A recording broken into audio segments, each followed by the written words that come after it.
بسم اللہ الرحمن الرحیم وبہ نستعین والحمد للہ رب العالمین وصلی اللہ وسلم علی نبینا محمد وعلی آلہ وصحبہ اجمعین، اما بعد۔ قربانی کے وقت کی مناسبت سے عصر حاضر کی ایک شاندار تصنیف جس میں تمام صحیح احادیث کو اکٹھا کر دیا گیا ہے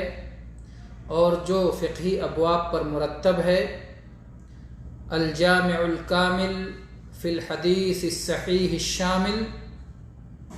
استاذ ڈاکٹر شیخ محمد ضیاء اعظمی حفظہ اللہ نے جس کو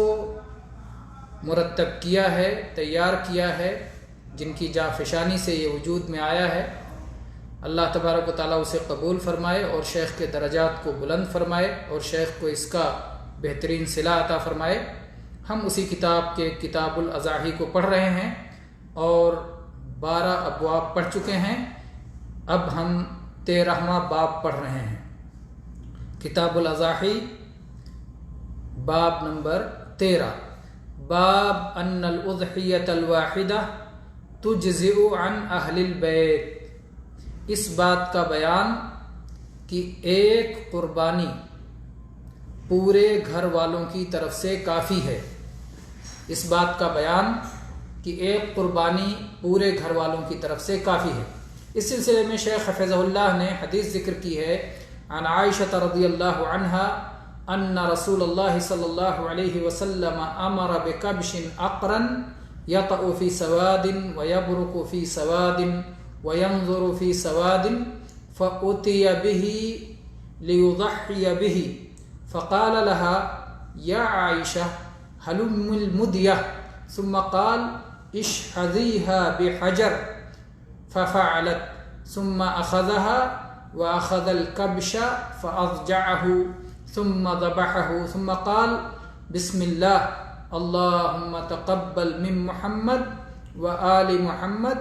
ومن امة محمد ثم ضحى به۔ عائشہ رضی اللہ عنہا فرماتی ہیں کہ رسول اللہ صلی اللہ علیہ وسلم نے ایک سینگ دار دمبے کو لانے کا حکم دیا جو سیاہی میں چلتا تھا اور سیاہی میں بیٹھتا تھا اور سیاہی میں دیکھتا تھا۔ سینگ دار دمبا جو سیاہی میں چلتا تھا، یعنی پاؤں کے آس پاس سیاہ تھے، اور سیاہی میں بیٹھتا تھا، یعنی پیٹھ پہ کچھ سیاہی تھی، اور سیاہی میں دیکھتا تھا، یعنی آنکھ کے ارد گرد سیاہی تھی، چہرے پہ کچھ سیاہی تھی، اور اسے لایا گیا۔ پھر نبی کریم صلی اللہ علیہ وسلم نے اسے آپ کے پاس اس لیے لایا گیا تاکہ آپ اس کی قربانی فرمائیں۔ تو آپ نے کہا اے عائشہ چھری لے آؤ، اپنی زوجہ مطہرہ عائشہ رضی اللہ عنہا کو چھری لانے کا حکم دیا، اور ساتھ میں ایک اور حکم دیا، آپ نے فرمایا اشحذیھا بحجر، پتھر پر اسے رگڑ کے تیز کر کے لاؤ، اسے دھاردار کر کے لاؤ۔ عائشہ رضی اللہ عنہا نے ایسا کیا، چھری لی، اسے دھار دیا، اور دھار دینے کے بعد اسے نبی کریم صلی اللہ علیہ وسلم کو چھری دے دی۔ ثم اخذها، اللہ کے نبی کریم صلی اللہ علیہ وسلم نے چھری لی اور اس دمبے کو لیا، اسے دمبے کو لٹایا اور اسے ذبح کیا۔ ذبح کرتے ہوئے آپ نے کیا کہا؟ بسم اللہ اللہم تقبل من محمد وآل محمد ومن امت محمد، اللہ کے نام سے ذبح کر رہا ہوں، اے اللہ تو اسے قبول فرما لے محمد صلی اللہ علیہ وسلم کی طرف سے اور ان کے آل و اولاد کی طرف سے اور محمد صلی اللہ علیہ وسلم کی امت کی طرف سے۔ آپ نے یہ کہہ کر کے اسے قربان کر دیا، اسے دمبے کو قربان فرما دیا۔ یہ صحیح مسلم میں 1967 نمبر پر ہے۔ تو آپ دیکھتے ہیں کہ یہاں اللہ کے نبی کریم صلی اللہ علیہ وسلم نے اتنا کہہ کر کے ذبح کر دیا، بسم اللہ اللہم تقبل من محمد وآل محمد ومن امت محمد۔ اللہ کے نبی کریم صلی اللہ علیہ وسلم نے بسم اللہ کہہ کر کے اللہ اکبر کا اس حدیث میں ذکر نہیں ہے، اسی لیے اہل علم کہتے ہیں کہ بسم اللہ کہنا تو فرض ہے، اللہ اکبر کہنا مستحب ہے۔ اور اسی طرح سے اللہ کے نبی کریم صلی اللہ علیہ وسلم نے اس میں ایک ہی دمبے میں کیا کہا کہ اللہ اسے محمد صلی اللہ علیہ وسلم کی طرف سے اور آپ کے آل و اولاد کی طرف سے اور آپ کی پوری امت کی طرف سے قبول فرما لے۔ تو آپ نے اتنے سارے لوگوں کو ایک ہی دمبے میں ثواب میں شریک کر لیا۔ اس سے معلوم ہوتا ہے کہ ثواب میں، ایک جانور میں ثواب میں بہت سارے لوگوں کو شریک کیا جا سکتا ہے۔ جہاں تک امت کا معاملہ ہے تو یہ نبی کریم صلی اللہ علیہ وسلم کی خصوصیت تھی، کیونکہ صحابہ کرام نے آپ کے بعد ایسا نہیں کیا، کسی صحابی نے بھی نہیں کیا ہے، نہ اللہ کے نبی کریم صلی اللہ علیہ وسلم نے اس کی تعلیم دی ہے۔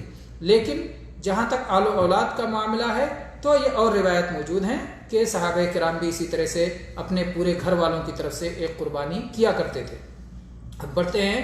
اگلی حدیث کی طرف۔ یہ رہی اس باب کی پہلی حدیث۔ اس باب کی دوسری حدیث ہے عن عطاء بن يسار قال سألت أبا أيوب الأنصاري كيف كانت الضحايا على عهد رسول الله صلى الله عليه وسلم فقال كان الرجل يضحي بالشاة عنه وعن أهل بيته فيأكلون ويطعمون حتى تباهى الناس فصارت كما ترى۔ یہ حدیث صحیح ہے، اسے امام ترمذی نے 1505 نمبر پر اور امام ابن ماجہ نے 3147 نمبر پر ذکر کیا ہے۔ حدیث کا کیا مفہوم ہے؟ عطا ابن یسار کہتے ہیں کہ میں نے ابو ایوب انصاری رضی اللہ عنہ سے دریافت کیا کہ رسول اللہ صلی اللہ علیہ وسلم کے زمانے میں قربانیاں کیسے ہوتی تھیں؟ تو انہوں نے کہا کہ ایک شخص اپنی طرف سے اور اپنے گھر والوں کی طرف سے قربانی کیا کرتا تھا، پھر وہ لوگ کھاتے بھی تھے اور کھلاتے بھی تھے، یہاں تک کہ آپ دیکھ رہے ہیں کہ لوگوں میں فخر و مباحات چالو ہو گیا ہے اور اب ایک گھر کی طرف سے کئی قربانی لوگ کر رہے ہیں۔ یعنی اصل یہ ہے اور صحابہ کرام کا طریقہ یہ تھا کہ ایک گھر کی طرف سے ایک قربانی،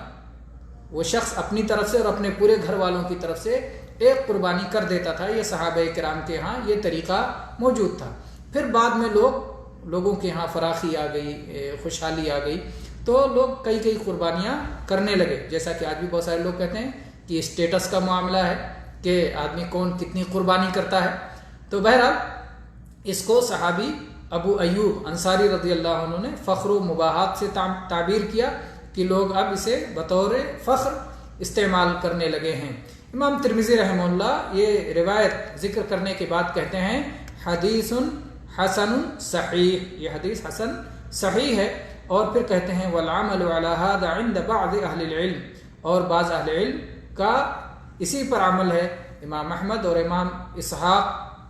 کا یہی قول ہے، اور بعض اہل علم دوسری بات کہتے ہیں، وہ کہتے ہیں لا تجزئ الشاة الا عن نفس واحدہ، کہ ایک بکری صرف ایک آدمی کی طرف سے کافی ہے، اور یہ عبداللہ ابن مبارک وغیرہ اہل علم کا قول ہے۔ اور امام مالک نے ضحایا میں اسے روایت کیا ہے، گویا کتاب الضحایا میں امام مالک نے اسے روایت کیا ہے 1377 نمبر پر، اور اسی طرح سے جو ہے امام مالک موطا کی کئی روایت ہیں، تو یحییٰ اللیثی کی روایت میں ایک غلطی ہے جس کی طرف شیخ نے اشارہ کیا۔ بہرحال ہم چلتے ہیں اگلی حدیث کی طرف۔ تو اس حدیث میں دیکھیں کہ ابو ایوب انصاری رضی اللہ عنہ نے کیا بیان کیا کہ ایک قربانی ایک شخص اور اس کے پورے گھر والوں کی طرف سے۔ اگلی حدیث دیکھتے ہیں عن ابی سریحہ او سریحہ قال حملنی اہلی علی الجفاء بعدما علمت من السنہ كان اہل البیت یضحون بالشاة والشاتین والآن یبخلنا جیراننا۔ یہ حدیث صحیح ہے، امام ابن ماجہ نے 3148 نمبر پر اسے روایت کیا ہے۔ اور ابو سریحہ جو اس حدیث میں آیا ہے ان کا نام ہے حذیفہ ابن اسید الغفاری، یہ صحابی ہیں اور رسول اللہ صلی اللہ علیہ وسلم کے ساتھ میں غزوہ حدیبیہ میں شریک ہوئے ہیں۔ غزوہ حدیبیہ ان کا پہلا معرکہ تھا جس میں یہ شریک ہوئی۔ تو بہرحال یہ صحابی ہیں۔ صحابی کہتے ہیں کہ میرے گھر والوں نے مجھ کو جفا پر زیادتی پر، ایک غلط کام پر آمادہ کر دیا، جبکہ مجھے سنت معلوم ہے۔ اور سنت یہ ہے کہ ایک گھر والے 1 یا 2 بکری قربان کرتے تھے، 1 یا 2 بکرا قربان کرتے تھے، یہ صحابہ کرام کا طریقہ تھا۔ لیکن اگر آج 1 یا 2 بکرا قربان کیا جائے تو ہمارے پاس پڑوس کے لوگ ہمیں بخیل قرار دیتے ہیں۔ تو گویا اس زمانے میں جب فراخی آ گئی اور لوگوں کے ہاں مال و دولت کی فراوانی ہو گئی تو لوگ کئی جانور قربان کرنے لگے۔ تو یہ کہا ابو سریحہ رضی اللہ عنہ نے کہ سنت کیا ہے؟ ایک گھر کی طرف سے 1 یا 2 جانور قربان کر دینا، یہی سنت ہے۔ اسی طرح سے امام بوصیری نے بھی اس حدیث کو مصباح الزجاجہ میں کہا ہے اسناد صحیح رجالہ ثقات، اور امام بیہقی نے بھی اس کی روایت کی ہے، اور امام ابن ماجہ نے اس حدیث پر باب قائم کیا ہے، باب من ضحى بشأۃ عن اہلہ، ایک آدمی جو اپنے اہل و عیال کی طرف سے ایک ہی بکری کی قربانی کرے۔ اور امام طبرانی جو معجم الکبیر میں روایت لائے ہیں اس سے اس کا معنی اور واضح ہو جاتا ہے۔ اس میں الفاظ کیا ہیں وہ الفاظ ہم دیکھتے ہیں۔ کہتے ہیں کنا نضحی الاضحیۃ الواحدہ، کہ ہم نبی صلی اللہ علیہ وسلم کے زمانے میں ایک ہی جانور کی قربانی کرتے تھے۔ فزعموا انما یمنعنا من ذلک الشح، اب لوگوں کا یہ خیال ہو گیا ہے کہ ہم صرف ایک قربانی اس لیے کر رہے ہیں بخیلی کی بنا پر، زیادہ اس لیے قربان نہیں کر رہے ہیں۔ فحملونا علی ترک السنہ بعد ان عرفناها، تو لوگوں نے سنت جاننے کے باوجود ہمیں سنت کے چھوڑنے پر مجبور کر دیا ہے۔ تو گویا یہ تانے دے کر کے کہ بخیلی کی وجہ سے ایک جانور قربان کر رہے ہیں، بخیلی کی وجہ سے ایک حصہ لے رہے ہیں، اس وجہ سے جو ہے یہ تانا دے دے کر کے زیادہ قربانی پر لوگوں کو لگا دیا ہے، جبکہ سنت یہی ہے کہ ایک جانور یا بڑے جانور کا ایک حصہ پورے ایک گھر کی طرف سے کافی ہے۔ اسی طرح سے یہ روایت جو ہے امام ابن ماجہ نے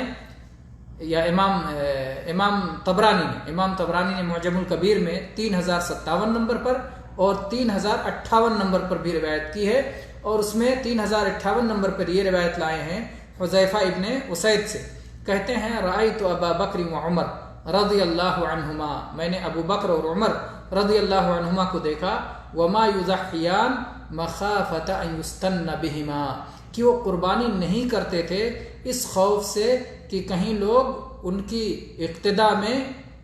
مجبوری کے باوجود، مصیبت کے باوجود، مشکل کے باوجود قربانی نہ کرنے لگ جائیں اور اسے سنت نہ سمجھنے لگ جائیں۔ فحملنی اہلی علی الجفا بعد ان علمت من السنہ، کہتے ہیں میرے گھر والوں نے مجھے زیادتی پر مجبور کر دیا جبکہ مجھے سنت معلوم ہے، حتی انی لاضحی عن کل، یہاں تک کہ گھر والوں کی وجہ سے میں ہر فرد کی طرف سے قربانی کرتا ہوں، یعنی عن کل واحد من اہل بیتہ، یعنی اپنے گھر کے ہر فرد کی طرف سے وہ قربانی کرتے ہیں۔ والسنۃ انہا تجزئ الاضحیۃ الواحدۃ عن اہل البیت، جبکہ سنت یہ ہے کہ ایک قربانی پورے گھر والوں کی طرف سے کافی ہے۔ اور شیخ حفظہ اللہ فرماتے ہیں وَإِسْنَادُهُ حسن، اور اس حدیث کی سند کیا ہے؟ حسن ہے، اس لیے کہ اس میں ایک شخص ہے عبداللہ ابن محمد الزہری جو حسن الحدیث ہے۔ تو بہرحال کہنا یہ ہے کہ یہ حدیث بھی اس بات پر دلیل ہے کہ ایک گھر کی طرف سے، پورے گھر کے تمام افراد کی طرف سے ایک جانور کی قربانی کافی ہے اور وہی سنت ہے۔ ایک روایت اور شیخ نے ذکر کیا اس باب میں، عن ابی عقیل زہرۃ بن معبد عن جدہ عبداللہ بن ہشام وکان قد ادرک النبی صلی اللہ علیہ وسلم وذهبت به امه زینب ابنة حمید الى رسول اللہ صلی اللہ علیہ وسلم فقالت یا رسول اللہ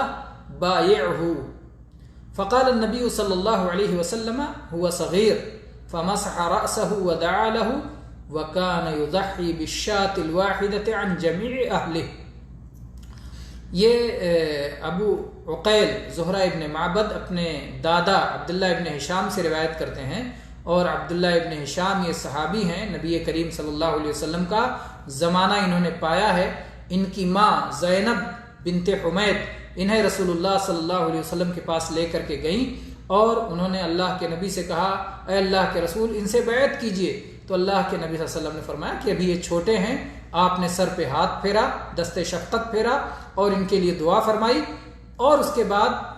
ان کا طریقہ بتا رہے ہیں وَكَانَ يُزَحِّي بِالشَّاةِ الْوَاحِدَةِ عَنْ جَمِيعِ أَهْلِهِ کہ عبداللہ ابن ہشام رضی اللہ عنہ یہ اپنے پورے گھر والوں کی طرف سے صرف ایک بکری یا بکرے کی قربانی کرتے تھے، صرف ایک بکری یا بکرے کی قربانی کرتے تھے اپنے پورے گھر والوں کی طرف سے۔ اسے امام بخاری نے کتاب الاحکام میں 7210 نمبر پر ذکر کیا ہے، روایت کیا ہے، اور جمہور اسی بات کے قائل ہیں کہ ایک آدمی کی ایک قربانی یا بڑے کی قربانی میں سے ایک حصہ اس کی طرف سے اور اس کے پورے گھر والوں کی طرف سے کافی ہے۔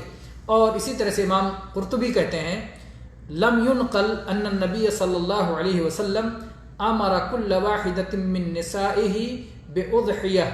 مع تکرار سن الضحایا ومع تعددهن والعادة تقضی بنقل ذلك